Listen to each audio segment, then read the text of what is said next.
Guys, a crazy thing happened. This is the finals of this week's ESL Open Cup for the Korean server, and it's not Dark spawning with the Zerg pieces, and it's definitely not Hero playing Terran. It's a weird situation. Normally it's those two facing off against each other in the finals, but spawning right here in game number 1 on Alcyone in the top right-hand corner with the red Zerg drones, we have none other than Solar. And his opponent, playing with the blue SCVs, he goes by the name of GuMiho. GuMiho takes on Solar. For some reason, these two apparently, well, they're very good at the game, but for some reason, apparently, this time around, it's not Hero and Dark making it to the grand finals. So we're gonna have a look at what GuMiho and Solar have been cooking up. Solar, generally speaking, a very standard Zerg, very good at playing what we consider to be normal StarCraft. GuMiho, well, certainly can play that as well if he wants to, but GuMiho certainly is the type of guy who is more than happy to bring a couple of battle cruisers into the game, or maybe do a cheeky little mech all-in or something along those lines. Of course, that does mean, though, that there's a couple $100 on the line here, and we'll have to see if either of these two is feeling creative enough to, well, get really fancy. Because sometimes these are the type of tournaments where you really do want to go for some of your more normal strategies. I mean, I'm not really expecting Solar to do anything wild. Solar usually is very much so, especially in like the last year. I feel like he's always had this, but especially over like the last year or so, he seems to be playing quite passively, where he's just sitting there trying to absorb every single attack from the Terran and then eventually swarm them. He does have some timing attacks, I guess, like for example when he first hits Lurkers, but obviously Lurkers are a late game unit. It seems like most of the time, at least in the current day and age, Solar likes to play defensively, at least in most of the series I've seen him play. GuMiho a bit more of a wild card, but he does love this particular opener. And one of the downsides of the double Reaper start is that it never, at least downsides for us, is that it never transitions towards Mech. So it's gonna be triple Reaper. It's quick link speed right here for the Zerg player, so he's not gonna bother with a super quick third hatch. I mean, he could take it right now, but I think he's gonna prioritize a link speed. No, he won't actually. No. Yes. What? He could have started it a while ago. He was just baiting me. I thought he wanted to go for a third base first, and I thought he wanted to go link speed first, but then the link speed was late. Ultimately, though, we are gonna see that upgrade finish up in a few minutes. And we're also gonna see that third hatchery come up momentarily. I mean, it's already building. It will finish in a while. Now, this is actually a commitment towards more than just the 3 Reapers that we normally see. He's gonna go up to 5. And that is one of the reasons why you normally go for link speed as quickly as possible. On the back of it, by the way, GuMiho is going double expand. So he's going all the way up to triple command center after opening up 5 Reapers. This is why link speed is such a pivotal upgrade. Good movement right here by the GuMiGod. 2 more Reapers are gonna show up in just a moment. Evo chamber block here, very obnoxious. Terran's not gonna be able to continue raiding that mineral line, but he's got his eyes set right over here at this base. Creep tumor though, already getting closer. And link speed is on the horizon. Okay. I think this is okay. I think he should be able to save it. But imagine if he would have started up link speed when he first... I mean, this is very pricey though for Solar. Yeah, the link speed being like 5 seconds late really does make the game a lot more complex for him. Okay. So, good start right here for Gumi. Because I don't believe there's a whole lot that Solar can do about the third command center. He didn't quite get the kill on the third hatch. I mean, that would have been an amazing start. But killing 7 Zerglings is not a bad beginning whatsoever. Plus, obviously, this base is now at low hit points. So, GuMiho may very well be thinking about trying to get a snipe on that one a little bit later. Stimp back on the back of this. Factory does start up. It's a triple barracks on the back of this, so... Triple Reaper, triple command center, 2 more Reapers, triple barracks. It does mean that any sort of follow-up aggression here is going to be quite slow for Gumi. He really won't be able to do much until Stimpek, well, is finished. He probably also needs at least like 2 medevacs before he can really achieve much, so even just Stimpek is not going to work out that well. We'll probably see a starport here immediately, and I would imagine a reactor over there, yeah. So we're gonna do the switcheroo here in a moment and bump out a bunch of those medevacs. So that's the downside of the 5 Reaper start. Yeah, you can put on a lot of pressure early on, but there's really no follow-up with Elions or Banshees or anything along those lines. So even though the early game is very aggressive for Terran, the follow-up really doesn't allow them to do all too much until those medevacs hit the battlefield. Solar could obviously transfuse the hatchery if he's really concerned about losing it, but I don't think he wants to waste the energy on it at this point in time, because it just really doesn't make a lot of sense. Double upgrades here for Gumi. Lair's going to finish up here in about, well, maybe a minute from now for Solar. He decided to go Baneling Nest before Lair, which is always a bit funky, but I think it's really just him making some defensive Banelings. Yeah, he doesn't really know exactly what the follow-up is, and obviously this is GuMiho. So it could be a Hellbat all-in. It could literally be anything. So I guess Solar just playing this as safe as he possibly can. He's gonna see the Marine push out right here. Love the fact that Gumi took control of the Watchtower.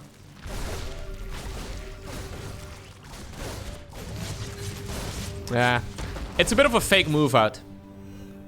Is it?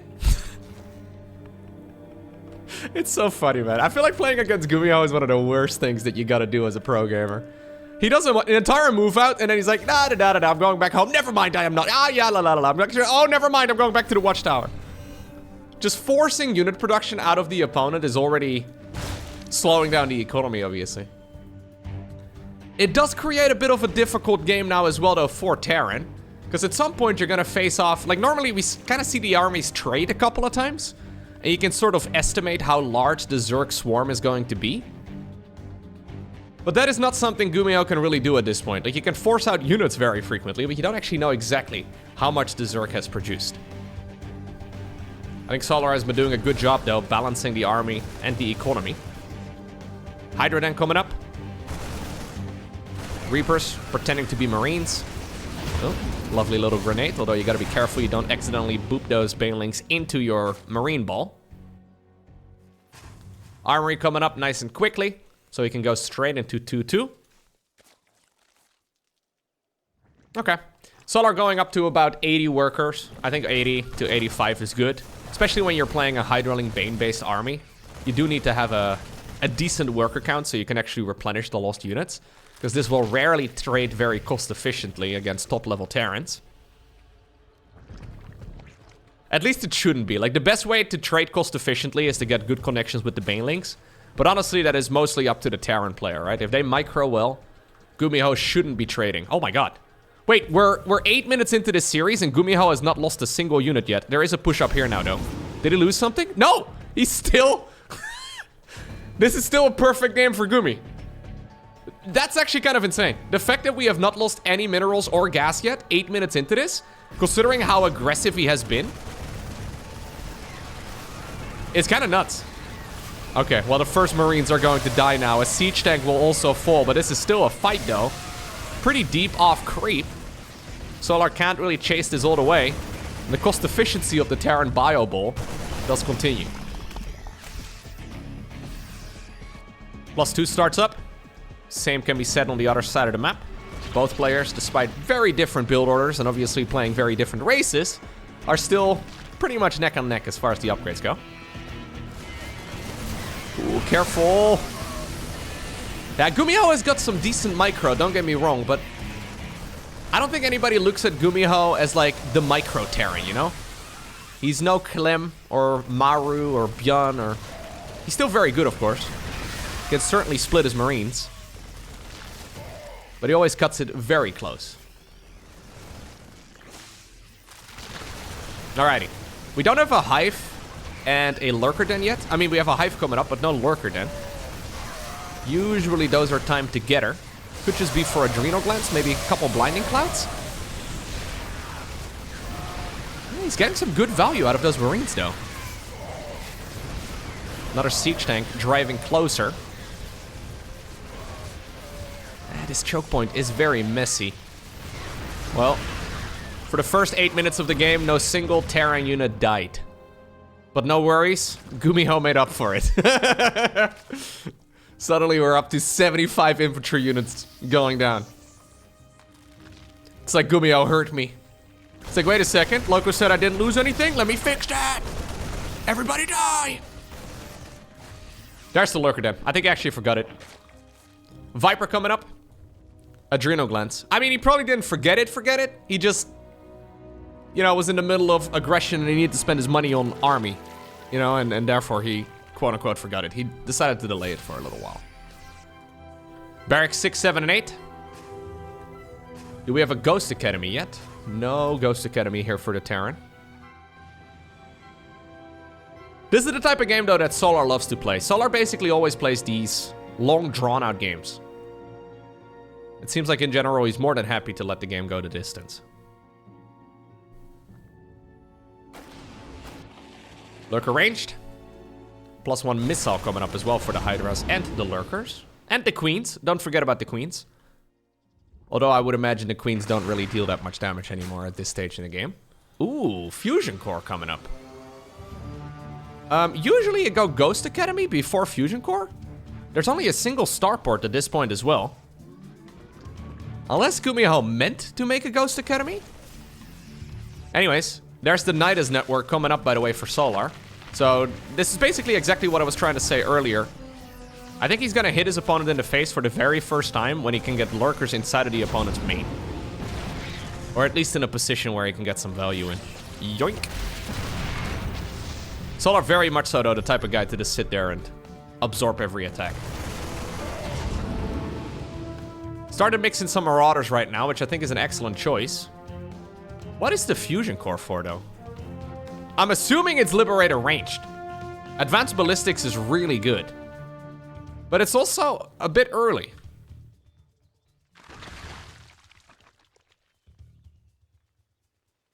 We're still making Medevacs. I mean, there is one Liberator over here that's been annoying for a bit. It's got 3 kills. And it's dead. Yeah. There's Advanced Ballistics. There's the second starport. So I think we're just gonna go mass Liberator then in the late game.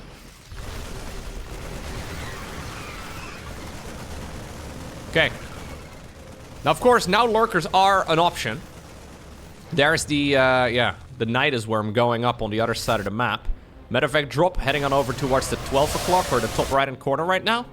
It's been hanging out up north for a bit. Excellent siege tank spread, though. Very difficult for the Zerg to get in there. Medevac drop also super annoying. Nidus Worm at this point pops out on the other side of the map. It's not inside of the main. Do we have enough? Ooh, do we have enough blinding clouds? I mean, the siege tank spread is massive, Solar. I don't think he realizes how many tanks there actually are.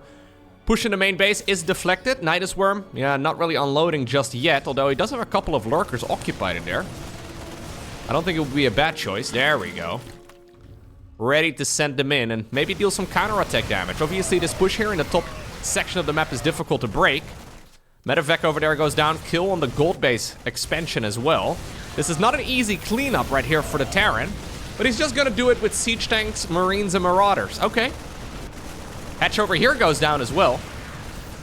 Now the Liberator production begins. We have the Caduceus reactor research too, which is the Medevac improvement. So for some reason, GuMiho is refusing to make ghosts.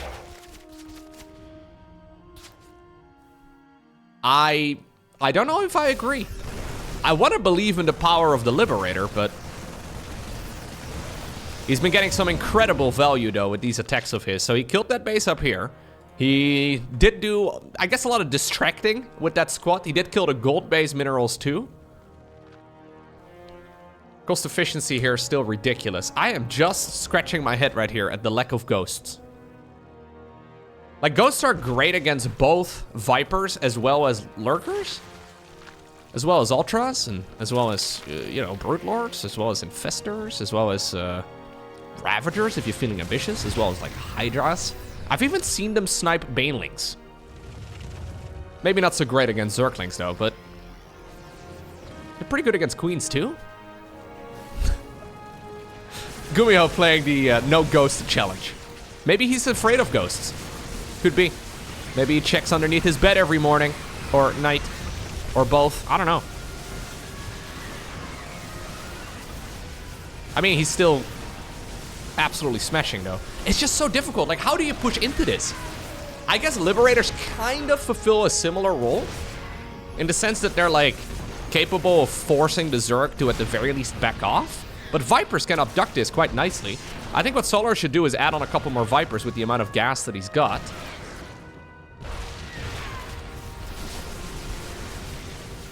Maybe a few Vikings.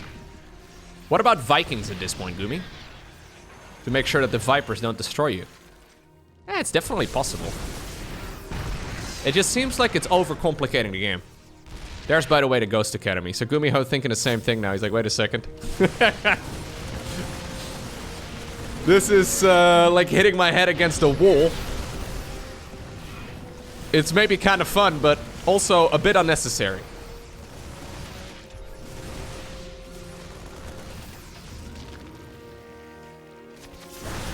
Parasitic Bomb here would be really nice too. Solar, by the way, back to maxing out.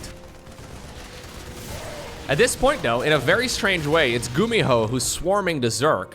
Even though Solar is playing a very swarmy unit composition, GuMiho has taken up a lot of bases on the map.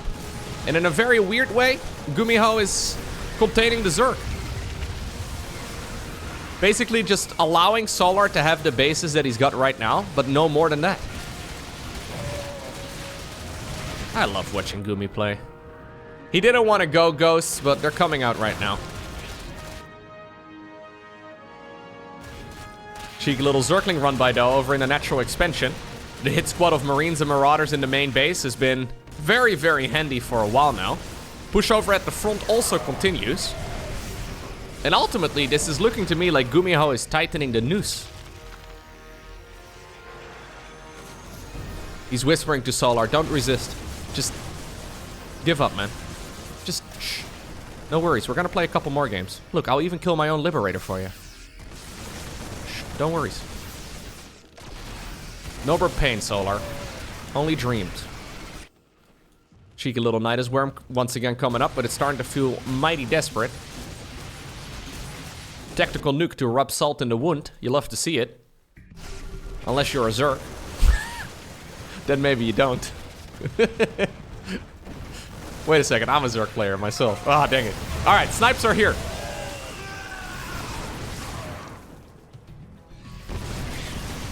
And immediately the Zerg breaks out of the contain. Somewhat. GuMiho, by the way, not going for that mass command center style, which is kind of funny. He's only got 5 orbital commands.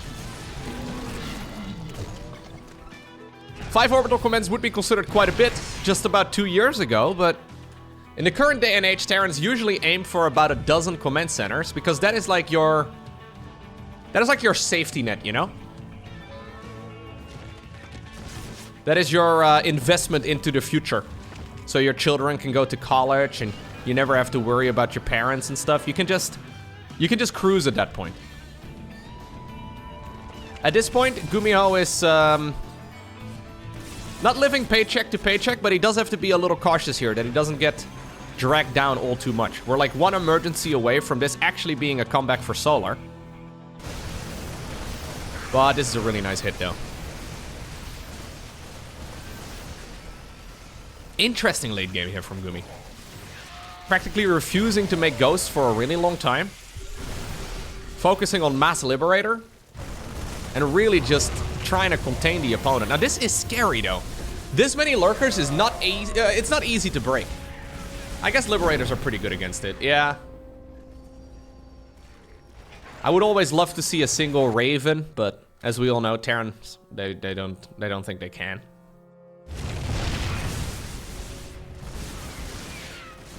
Do love the Niduses though. Obviously the Liberators cannot kill structures. So those lurkers going back and forth and back and forth. You know what? Maybe Solar's been contained on 5, maybe 6 bases. He's feeling okay about it. Ooh, careful.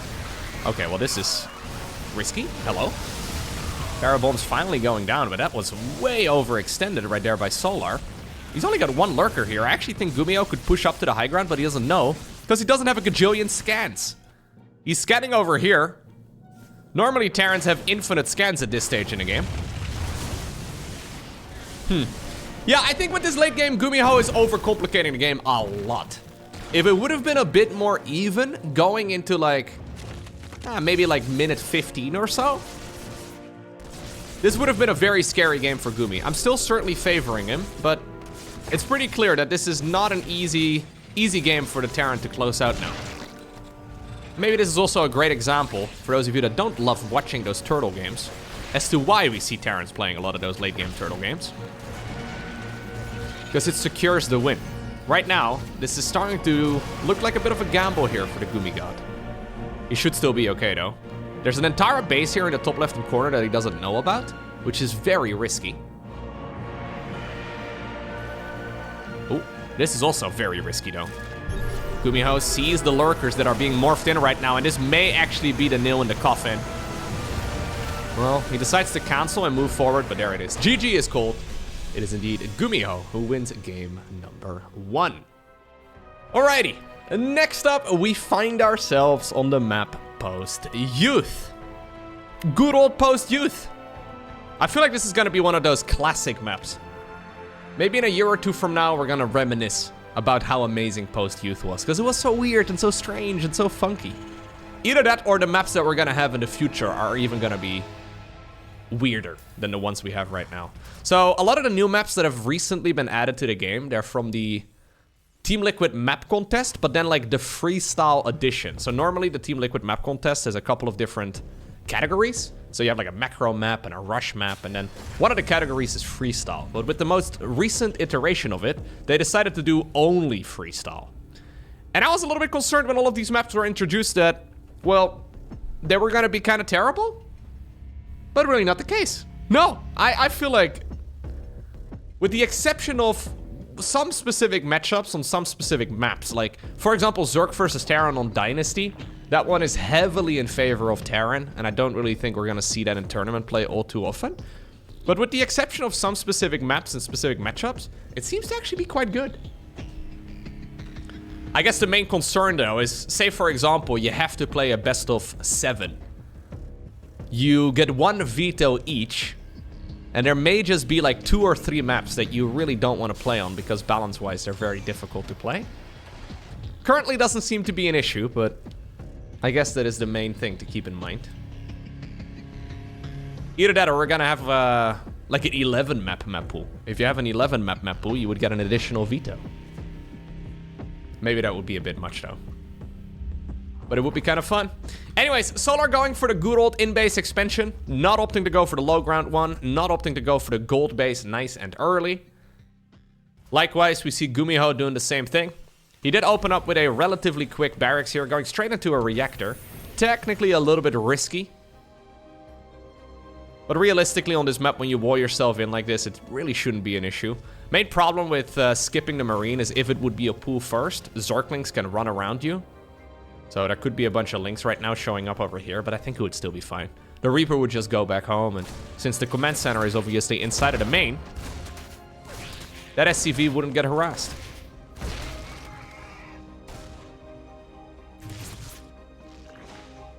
Okay. Yeah, if you want to learn how to play normal Zerg, I think Solar is basically the man to look at. He plays about as stock standard macro style as you can right now. Not really mixing it up all too frequently either. He's very clearly got a path that he likes to walk, and well, in the previous game he did. It was actually surprisingly close though to a Zerg comeback. I know it's kind of difficult to look at that game and think, Zerg actually had a chance. But I think it got surprisingly close, because GuMiho didn't really create a lot of... He didn't create a safety net, you know?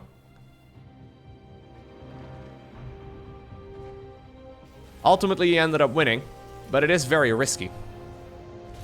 It's a double barrack start once again. One of the barracks hidden. We'll probably see a starport and a reactor once again. And just a good old 16 Marine drop. Yeah. Funny, eh? This is one of those builds that we saw literally every single game for years. The good old 16 Marine drop with Stimpack and 2 Medevacs. And even though it's not really ever going to leave the meta, it's now been a while since I've last seen this map. I mean, at least in this flavor, where you go for the barracks, into the command center, quick reactor. This is the quintessential opener. This is the classical version of it. It's fallen out of favor a little bit. Mostly because, well, the opponents have gotten very good at dealing with it. That's how it sometimes works as a StarCraft fan, when you're figuring out what is considered to be the perfect build order. You also indirectly train your opponents from getting better at it, right? The greatest example I can give you over the last couple of years would be the 4-gate Blink Stalkers in Protoss vs. Terran that MechSpecs was just straight up winning every game with. Hero then started playing it a whole lot as well and realized, wait a second, if I micro my Stalkers really well, I can just win the video game. And then it turns out when you do that one too many times against the top-level Terrans, they also get really good at playing against it. Now the 4-gate Blink Stalker build is not nearly as popular as it once used to be. Similar thing happened to this particular build. Solar, by the way, responding here as well in an old-school way. I like it. You don't need a quick bangling speed against it. Usually you need about 30 Zerglings. 30 Zerglings and a bunch of Queens is enough. So he's gonna go up to 40 links. He can actually continue droning if he wants to from here, which is very sketchy. Yeah, he's not gonna do it. He's gonna continue just making units. But look, before the fight happens, he already queues up a drone. So he knows he's got this protected.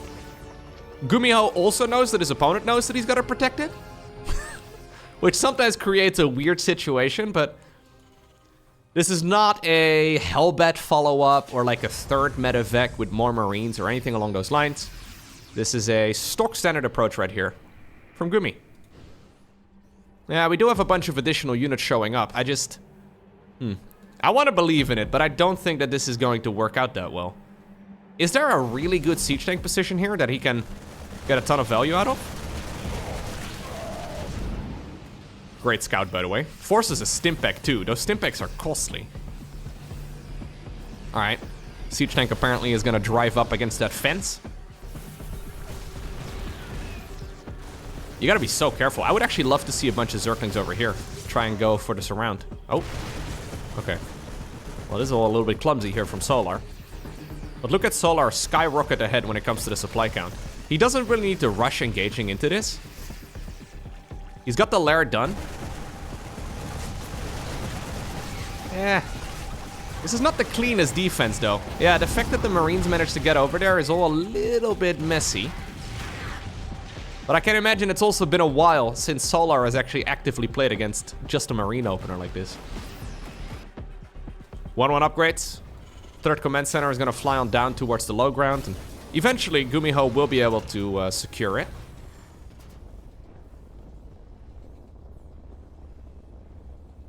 Okay. And this is kind of the issue you run into with this opener. Like, sure, you dealt some damage to the Zerg. Sure, Solar is not really being aggressive here. But can you really call this a lead right now for Terran? Not really.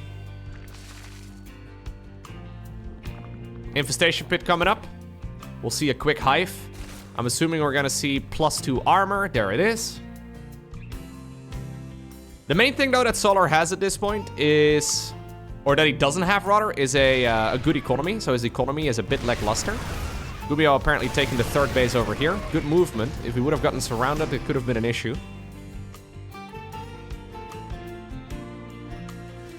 Still a lot of Marines though. Yeah.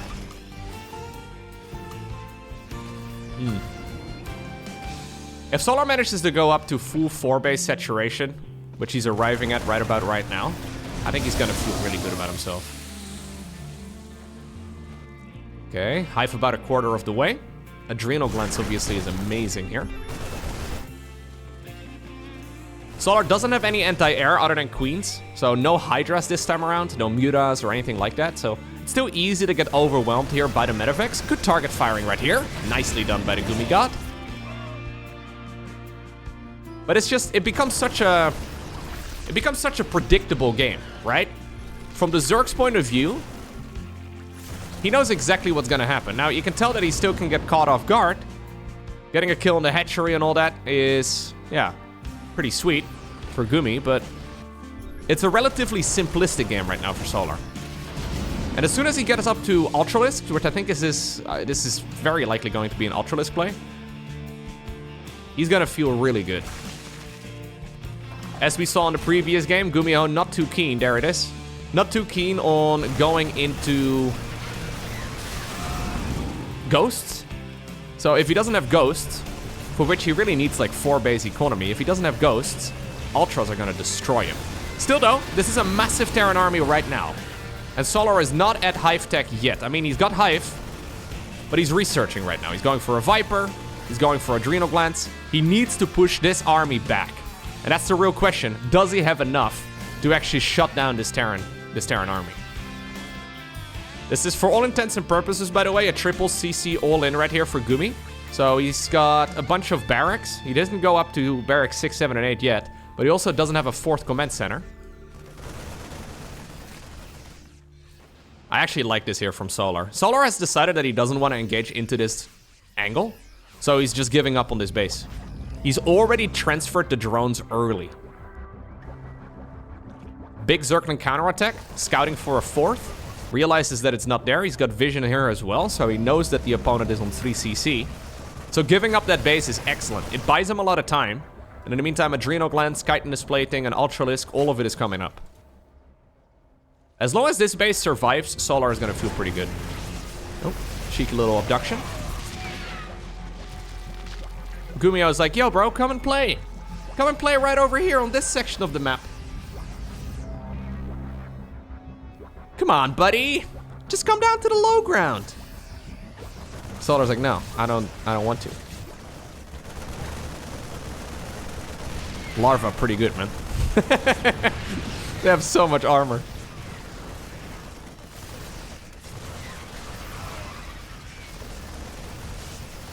Yeah, GuMiho is still maxed out though. Another abduction. Here's the Ultra. We only have 1 Ultra. It does have an entire group of queens, though. A swarm of queens. A court of queens. A murder of queens. Anyways, it's got an entire group of queens following it around. Transfusions are pretty sweet. But it's just Marine tank. 2 more Ultras are coming. Okay. Solar needs to be very careful. This could actually turn into a disaster. GuMiho, by the way, still not at a 4th command center. Yeah, he can't kill the Ultras, can he? Abduct the Liberator, I would imagine? Transfuse the Ultras?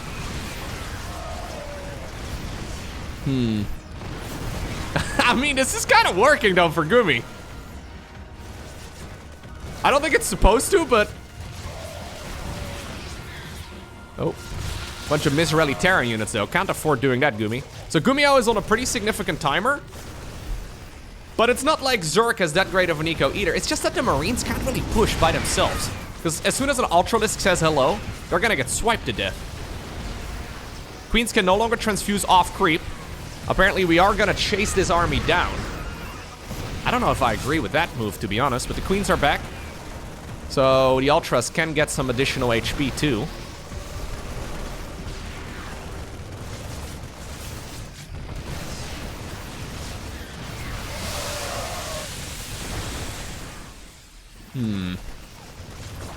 Solar's Immortal Ultralisks. They're pretty nice. The creep may actually be very lethal, though. Although, to be fair, Solar doesn't have a lot of energy on the Queens anymore either. I think GuMiho is actually doing this. GuMiho is actually getting it done. This is one of those losses for Solar that really wasn't supposed to happen. Oh, God. Okay, well, you can't let those Banelings connect with your Bio Ball, though. Is it a loss? I still can't quite tell. There's another fresh Ultralisk. Fresh out of the cocoon.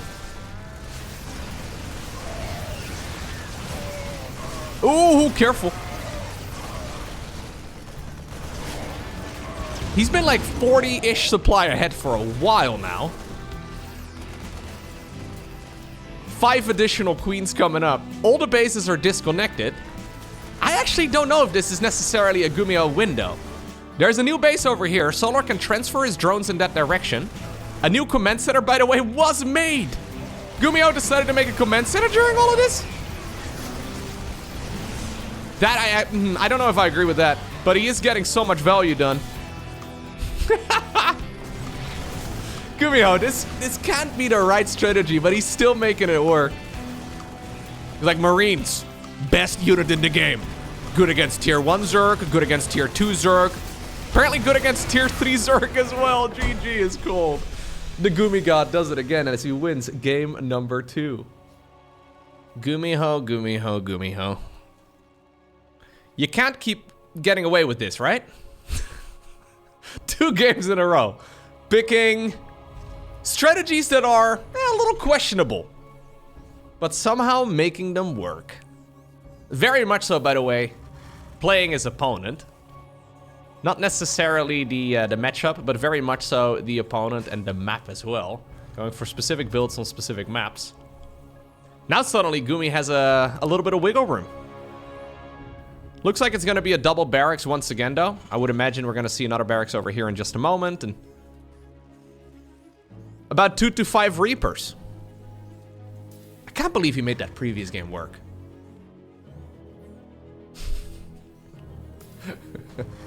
I really thought Solar was going to be able to smash it back as soon as the Ultras were out. Because there were a bunch of Queens. But the problem is that the creep was cleared out, right? Between the main base and then, well, the rest of the map. So Solar never really could, like, push all the way through. Because the problem is, as soon as he leaves the edge of the creep, the Queens can no longer transfuse the Ultras, right? So he just fought for a little bit, and then he backed off, and he fought for a little bit, then he backed off, and it slowly got rid of all of the energy in the Queens. And, well, when the Queens ultimately ran out, so did Solar. Okay. I actually expected going into this series that Solar was going to be the favorite. In my mind, at the very least. Solar overall, when playing these macro games, is rock solid, but so far he can't really seem to find his groove. So he's going to find once again that Terran is going for the double barracks. Going to see that right about right now. No SCV scout to lead any of these Reapers. So this will definitely be 3 Reapers at the minimum. Command center will come up on the low ground. And I'm assuming, since we only have a single gas here, that it's gonna... Oh, we're gonna go for another gas, okay. I was thinking maybe we're gonna go for a 3rd command center, just like what we saw in the first game of this series. Delayed 3rd hatchery once again for Solar.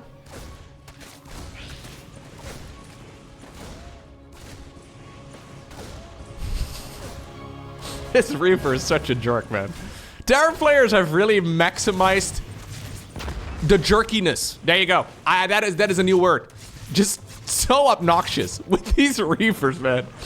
Ugh. They always seem to escape with about 1 HP. And then with that rapid regeneration, that passive ability, they regen super quickly too.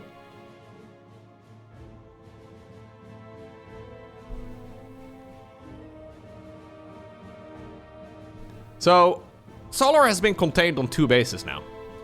He's not mining any gas. He really needs to get a 3rd base going ASAP. Oh, and this is him actually going on what seems to me like a bit of a tilter. Yeah, you can get bullied. You can definitely get bullied in a game. No 3rd hatch, Queen goes down.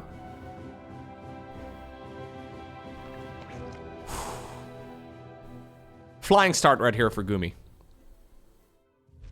Yeah. If Solar isn't careful, he's gonna... Gumi is gonna take his lunch money. 100%. Now, he did overstay his welcome with the Reapers a little bit. For some reason, they didn't go all the way home. Marines are gonna try and save the Reapers. Ooh, this is actually quite sloppy, though, because now the Marines may also be in some trouble. Yeah. Okay. Well, that flying start I was talking about... no longer here. Perfect scout of the main base, too.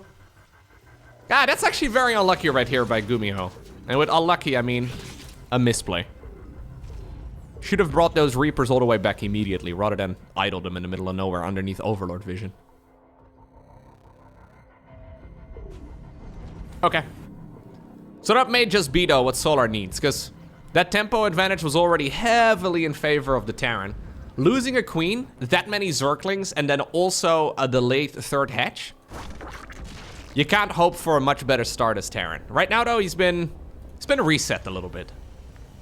Don't know why. Yeah, I don't think that's worth it, but anyways. This is a different follow-up than what we saw in the first game of the series. So in the first game, GuMiho went for a bunch of Reapers and then straight into a triple CC. Solar has scouted that rather than a triple CC, it's a third barracks. So he knows that he's gonna have to expect a Terran army a little bit earlier on in this particular game. So he should have a good understanding of exactly how much he can get away with.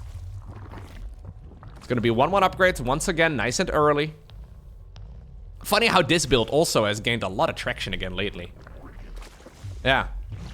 Ever since the Baneling nerf, Zerg players have been all over the place with their early game builds. For the longest time, it was always lair first into a Baneling nest into Baneling speed, right? Like that was the go-to. It's still very good, but I'm not sure if it is as good as it was. Like, it's definitely not as popular right now. A lot of players seem to favor roaches. I think roaches are a good option, especially as like a stepping stone to go to like quick hive, because roach builds usually allow you to stay alive, but Solar is not really opting for any of that.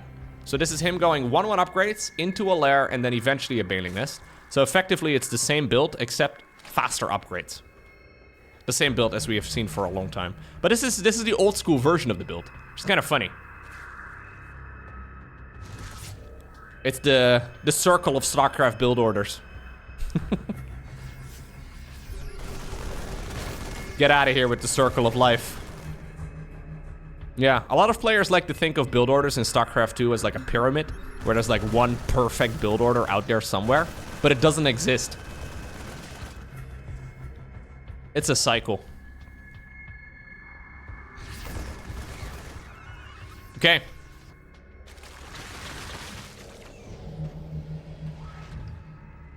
There's the third command center eventually finishing up. I don't love this for Gumi though. And I feel like I've been saying that every single game so far, and he's made it work every single time, so maybe I should stop saying it, but he is opting for a late third command center, and he's not really getting any value out of his late third command center, right? AKA the army that he's been making up to this point. Medevac baiting the queens. Okay, ultimately Medevac falls. One of the queens did as well, but that's a lot of dead marines. And this really takes the wind out of the sails of the Terran. Now, luckily for him, he's going up against Solar, and Solar is a very nice guy. He won't kill. Nah, he won't kill you. Nah, he won't go and kill you here. He's gonna sit here and defend his fourth base instead. But if this was Dark or Raynor playing, for example, I think they'd be all over that Terran base.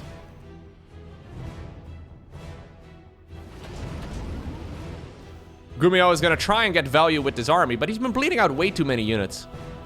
In game 1 of this series, when he played the same build, similar looking build, at this point in the game, he hadn't lost a single unit yet. Oh! Whew, okay. Right now, we're talking 18 Marines that have already died. That is significantly worse than game number 1, and that makes this attack here from the Zerg so much scarier too. I think he's just gonna overwhelm this. Yeah, these Terran units are blending into the map quite nicely though. If you're colorblind, I can imagine that those Marines and siege tanks up there are basically invisible.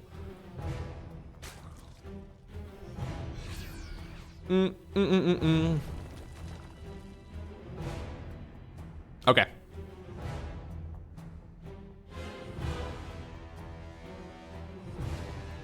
Yeah, I think these builds are nice from Gumi when you're cruising, right? When life is going well and you're dealing some damage and you're picking up and you're on top of things, it's pretty great. But when you're playing the same strategy from behind, it doesn't feel nearly the same. Because now he's just kind of hitting a brick wall again.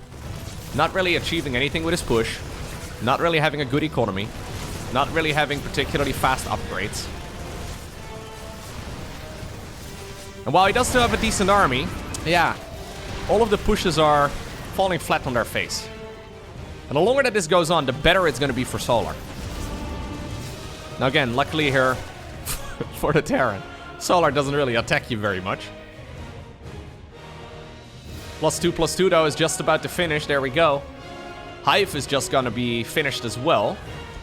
Once more, not opting to go lurkers. So maybe could be ultras once again, I guess.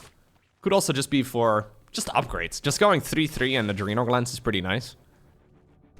Okay. Maybe GuMiho can get the tempo once again, but nope. These Marines are gonna be forced to pick up. Yep. Once again, quick ultralisks right here for Solar.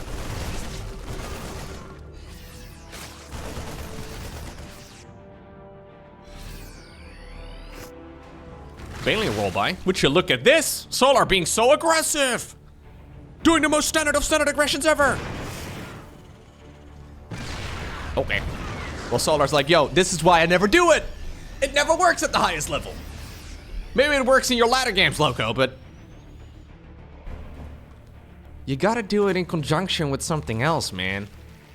You gotta do it the way that, like, you know, the Rainers of this world do it. Where they're, like, stabbing you in 17 angles at once, and then at some point the Banelings roll through the cracks.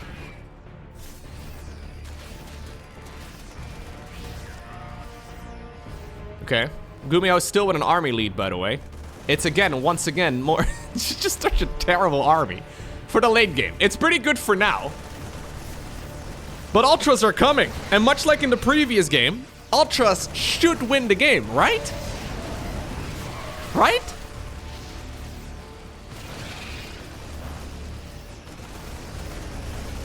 Guess we'll find out. There's a drop inside of the main base too. It's trying to go after the Ultra Caravan, it seems. Not achieving all too much. Push over here. Ooh, Blinding Cloud shutting a lot of this Terran army down. That siege tank in the back, by the way, 39 kills. Look at this guy. Get that dude a medal. Whew. Not bad at all. It's a bit of a repeat of the previous game, though, except this time around Solar is just in a much more comfortable position. Oh. Yeah, you just can't fight Ultras. I mean, it's an Ultra without chitinous, though. Okay, well, that's... Oh, well, never mind.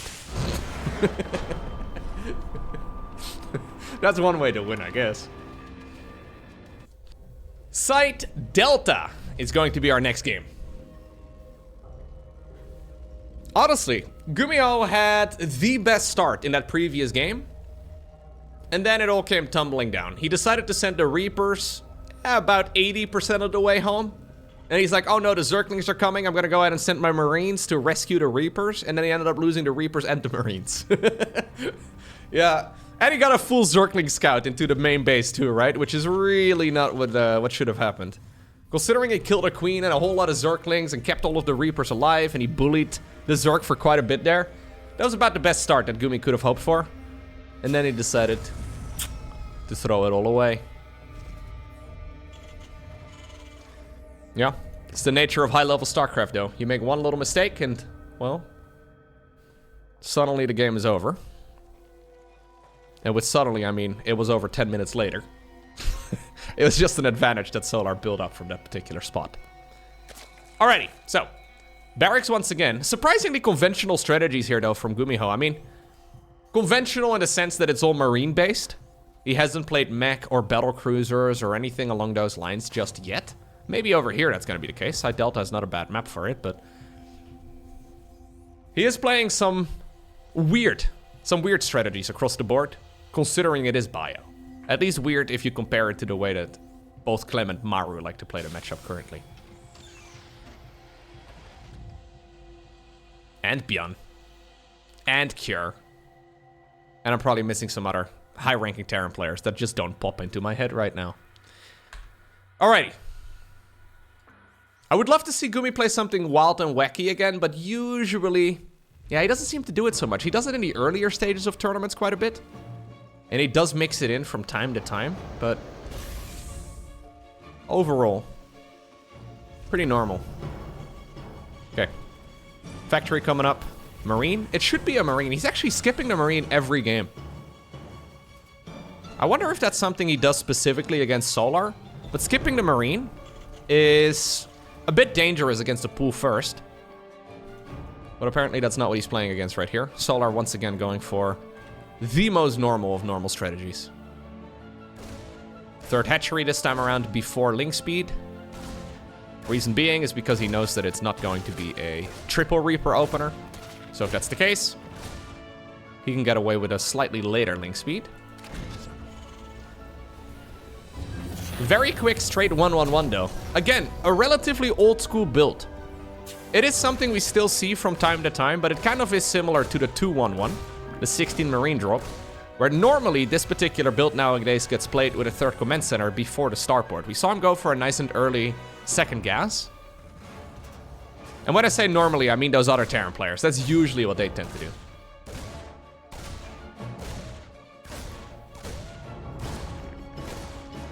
Obviously, though, this does allow him nice and quick Banshees. Elion Banshee is going to be the name of the game here. It's strong.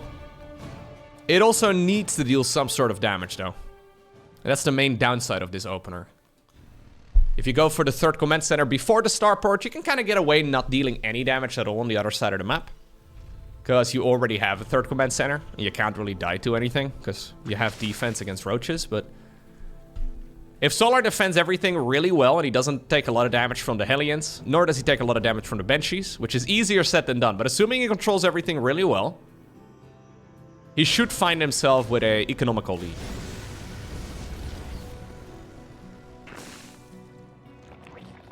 And this is something that Solar has got thousands of games of experience against, because this is the type of stuff that Solar will be playing.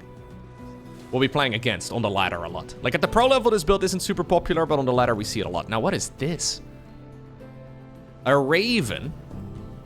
I'm almost inclined to imagine that's a misclick, because we decided to go for Cloaking Field for the Banshee.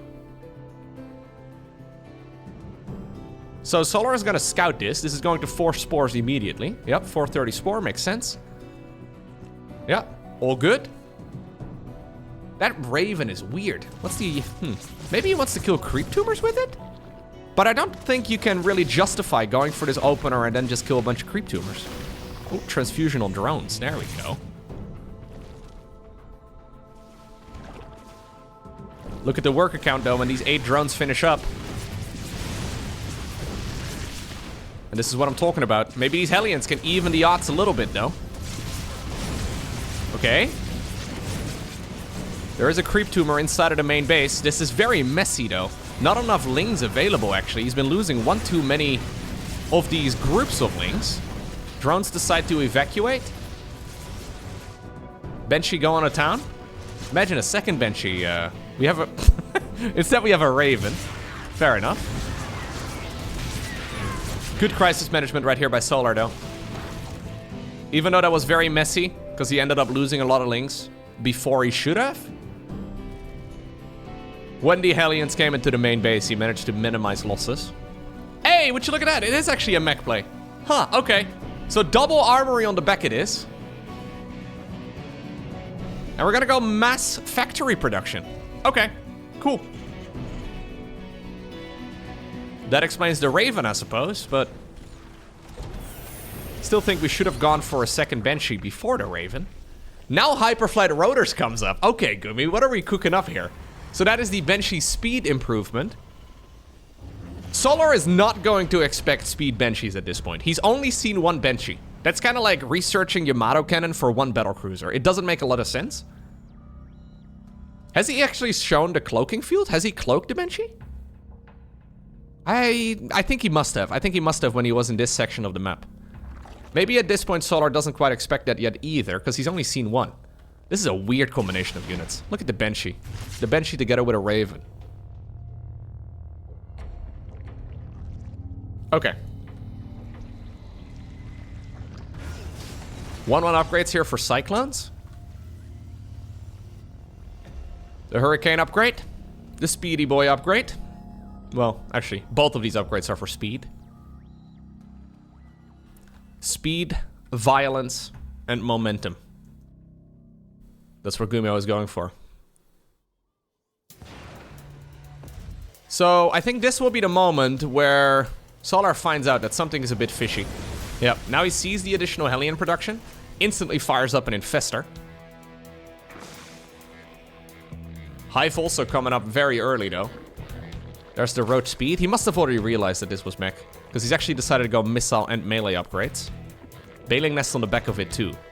So he's gonna go into what seems to be a Brute Lord transition, trying to stay alive with Roach Ravager, Ling Bane, and then an Infestor for a Fungal. It's a good unit composition. But GuMiho should see this coming in from a mile away. Now, would you look at that Raven, guys? I've been shouting about Ravens for years. Terrans keep telling me it's impossible, Lowko. We can't possibly make a Raven. Are you insane? I can't afford it. It's too expensive. I gotta say, I like it, Gumi. Good number of kills, by the way, on these units now. 8 kills on the first one.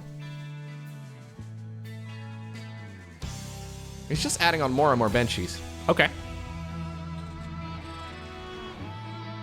My main concern right here for Gumi is that he's going full battle mech. So it's Elions, it's Cyclones, it's a Raven, and then a load of Banshees.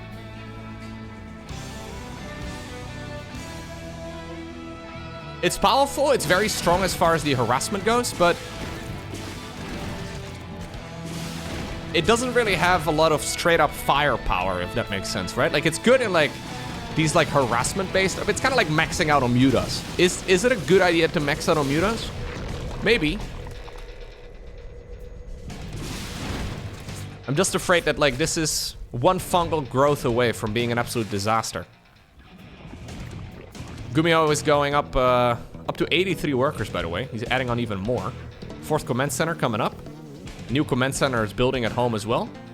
Brute Lords are on the horizon, though. There is the adrenal glands research, too. I don't love the passivity from Solar. I really think he should try and at least roll down a couple Banelings and get some sort of work done. He's always playing it so passively.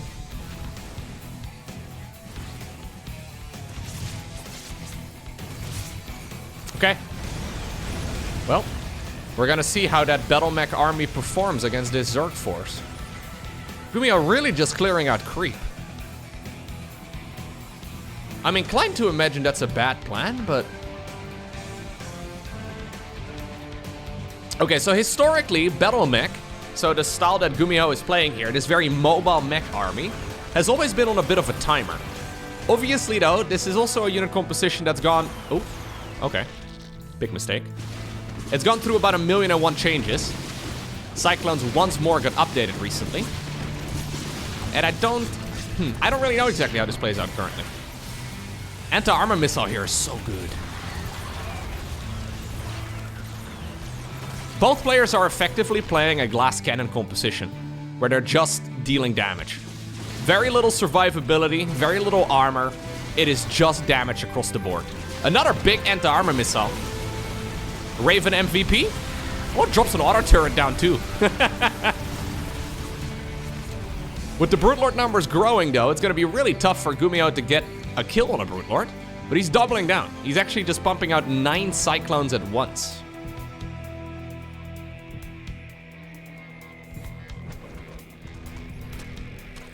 Okay, now a Thor comes up. Oh, no! Solar sleeping on the job for just a little bit. Way overextending right there with the Brutes. He's still getting... He wanted to get into this, like, dead space, right? Where the Cyclones can't really reach him. He did recover pretty quickly from there, but that could have been an absolute disaster. Cyclone's trying to get the lock on. Kiting backwards.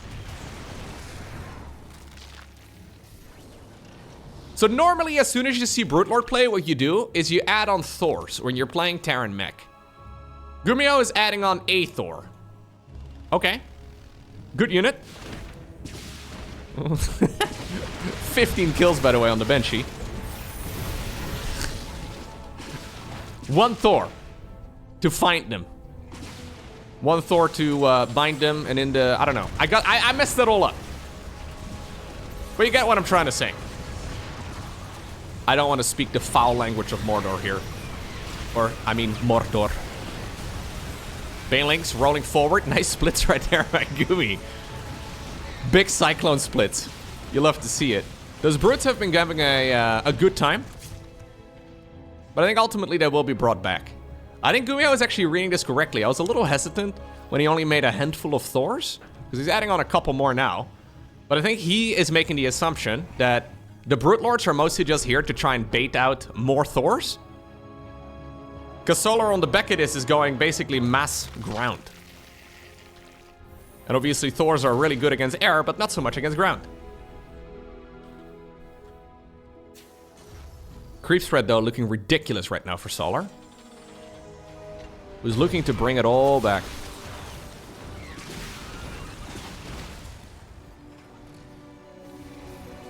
It feels like an uncomfortable game to me for Gumi. But then again, this is the first time that the man is actually making a load of command centers in this series. And ultimately, his economy is really good. Yeah, this Zerg army here is what the kids would call very mid. For real, dude. Low-key very mid. Baneling's trying to get a roll in. A lot of clumped up Terran units here, but some nice last-second splits. Brute Lords on the left side of the map. Trying to see if they can potentially drag that army away. And would you look at that? It's a Raven. One day, Ravens will be a standard unit in every Terran late game composition. Today is not that day. I've been shouting about it for years, but I think one day we will see it as every single match. As a part of every single match, rather. Some big corrosive piles going down. Nicely done right there by Solar. What do you make, though, here as Solar? Ultra's not very good. I think a few Vipers would be a good addition, but obviously the Thor still have a ton of range. Yeah, I think the swarmy approach here from Solar is not a bad choice. So he's effectively just going 87 workers here and just sending wave after wave after wave of unit. That does mean, though, that Solar should aim to try and soft contain the Terran. So, right now, yeah, he's been trading armies. Yeah, he's got a superior economy, but he isn't really containing the Terran very much. GuMiho is also playing a strategy where at some point he can get rid of a lot of his SCVs and go for some additional army instead. Now, these Blinding Clouds are hurting the Terran quite a bit, though. Roaches and Ravagers getting very close. Nicely done right here by Solar. In the meantime, there's a Cyclone squad on the other side of the map. An all-army hotkeyed Raven also moved way too... Okay, anti-armor missile. As he went down, you'll have to see it on the Overlords. This is a lot of Cyclones, by the way, in one game.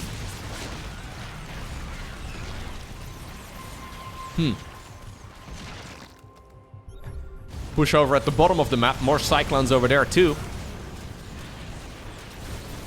And they will be able to get some damage in here. It's a transition from Solar, by the way, into what seems to be an even glassier cannon unit comp. So we went from a glass cannon unit comp into something that's even more fragile in the form of Hydralisks. One of the downsides right here for Zerg is that he's been forced to do attack upgrades. So he doesn't actually have armor. GuMiho has got +3 armor here, so those Zerg units don't hit quite as hard. The stutter step micro on Cyclones is so weird. He's getting insane value, though, with this Terran army. Base in the left side of the map, also getting some value in. I wouldn't mind seeing Terran try to secure that expansion. Load of drones going down, though. This Blue Flame Helion's not messing around. We're all the way up to 58 dead Cyclones. We still have 17 of them at this point in the game, and 5 more coming up. GuMiho quite literally just making as many of them as he can afford. Yep, another 11 on the production tab. Hydras do well, though. Yeah, Hydras are very powerful, but again, they need support. Solar still has 80 workers worth of economy, which is more than Gumi, but at the same time, GuMiho has also got a lot of orbital commands, and he did kill a load of his opponent's drones earlier, plus this expansion going down. The longer that this goes on, the more I actually like it for Gumi. Even though GuMiho is not maxed out, it's quite difficult for Solar now to take another base. Like, this expansion's doable, I guess, somewhat. This forward expansion, yeah, very difficult. Creep spread is not where it once used to be.